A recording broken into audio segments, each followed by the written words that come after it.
The fulfillment of this mitzvah serves to put a stop to the feuding and wipes away any enmity from people's hearts. Ultimately, there is peace among people. Hashem will make peace for them. You see, Rabotai, is that one of the beautiful purposes of this is that not only does it help a person's bitachon, but also it's good for society. Because if we now start operating our life as if no matter what happens in your life, you're no longer allowed to carry a grudge, you're no longer allowed to take revenge against people, half your anxiety with people, your relationship with people, if not 90% of it, is gone. Not because you don't feel the pain, but you know you're not allowed to express it that way. When that pain happened to you, when somebody hurts you, you can't express it as, I'm going to get her back. I'm going to get him back. No. If it happens and when it happens, it's a sign from HaKadosh Baruch Hu, my dear daughter, my dear son, it's time to do tshuva. Why? I just sent you a personal, first-class message of public embarrassment, agony and pain, because I'm telling you, you did something wrong and I want you to do tshuva. And a person that understands this knows that he needs to do it.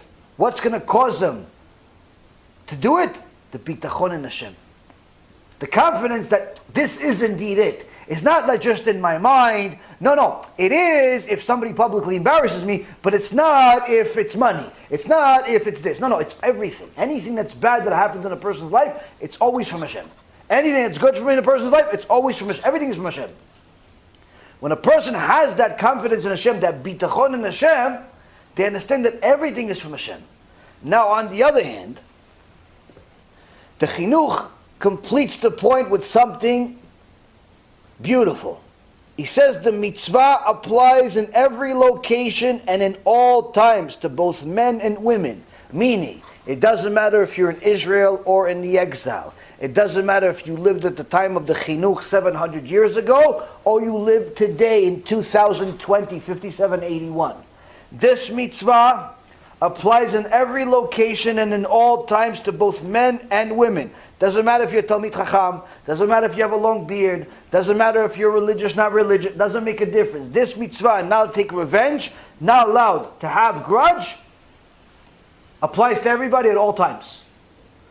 Further, one who transgresses this mitzvah by affixing in his heart to hate his fellow for having wronged him, and then harboring this hatred until he actually succeeds in repaying him in kind for his evil, has violated this prohibition. His malevolence is indeed great, for by doing so, he is the cause of extensive pitfalls. Look at this beautiful commentary he gave us. He says to us, I gave you the mitzvah of what to do, what not to do. I then gave you why you should listen to what to do, what not to do. Because there's a reason for it. It benefits society. It's also a high level of bitachon. Right? On top of it, I told you it's applicable at all times and all places. Kind of closing in all the corners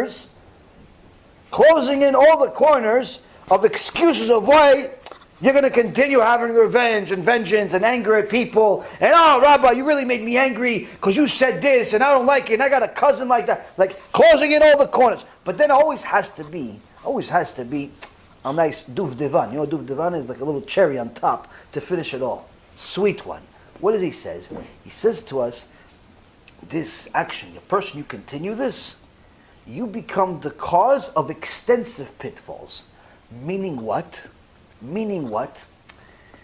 The fact that something bad happened to you in the first place, and the guy embarrassed you in public, and the girl embarrassed you in public, and you lost money, and you lost a job, and you lost a shidduch, and all of the disasters that happened in a person's place, we just learned that's because of you. They that caused you this embarrassment, this loss, and so on, were simply used as a tool from HaKadosh Baruch Hu. But in essence, you're not allowed to take revenge against them, because they're just a tool for Hashem. Don't worry. Hashem's going to deal with them. But if you do take revenge, or better yet, you don't take revenge, but you still hate them in your heart. You still, I can't wait till I have a juicy one to get them back. You still carry that. The chinuch says, you now become the reason for even further pitfalls. Why? Because now you're now making a new sin. You already made a sin originally to deserve the public embarrassment and the monetary loss and the stomach aches and the bathroom visits and the breakup in a relationship and the job loss. You already caused enough damage to yourself with your original sin. And now, instead of doing tshuva and listening to the chinuch, listening to HaKadosh Baruch Hu, what do? No, it's his fault. He did it. She did it. Now you're making a new sin. Now you're bringing even more suffering on yourself. Because you're not doing tshuva. In essence, you're just making the situation worse than it needed to be. This explains people's trajectory of problems when they go in life. Usually, problems, they don't happen like, once in a blue. Sometimes you see certain people, and really most of us, it's like something starts and then it's just like a road of problems. It's like something happened somewhere in the stars somewhere, and it was decided this guy is going to hell, but on earth. Like everything was going great, wonderful, and all of a sudden, everything goes to... Right? What happened? One thing after another, one thing after another, one thing after another. This is the explanation.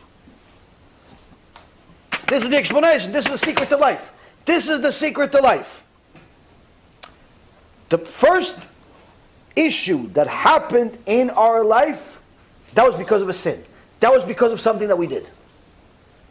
The messenger that Hashem used was only supposed to be a messenger. You made him into God. He was just a messenger, but you made him into God by spending all of that energy taking revenge and having a grudge, and I hate you, and I'm going to get you back. You made him into God. What happened as a result? You got another problem. Why? That's another sin. Now you got another problem, but from a different messenger. First one was an employee. Second one is a supervisor. Now you hate him too. Guess what? Another sin. What's another sin? Another problem. All of a sudden the wife can't stand you. What does it have to do with you all of a sudden? What, you're on their side? No, I don't know. Sometimes you're wrong, honey. What? I'm wrong? Now you're grudge. I hate her. Oh, guess what? Another sin. All of a sudden the kids don't want to talk to you. What? Everybody hates me? I don't know. You're acting strange. So I don't know what's going on with you. I'm acting strange. You guys are acting strange. He thinks he's the enemy against the state. He has a grudge against his kids now. Guess what? Another problem, more problems. All of a sudden the IRS shows up. All of a sudden the regulators. All of a sudden the guy at the store doesn't want to give him a $5 credit. Nothing was working. Why? You're not getting the point. They are all little pieces. All tiny little pieces of HaKadosh Baruch Hu's grand master plan. You turned them into God. That's your problem. If instead you were following the Torah and you were actually listening that all of these people are just messengers and that all of the things that are happening to you are the best possible action as a result of your circumstance, as a result of your action, because you had bitachon, then instead of it being a whole journey of Gehenom, it would have simply been one mess up, and then you would have done tshuva, and we're back on the road. We're back on the road.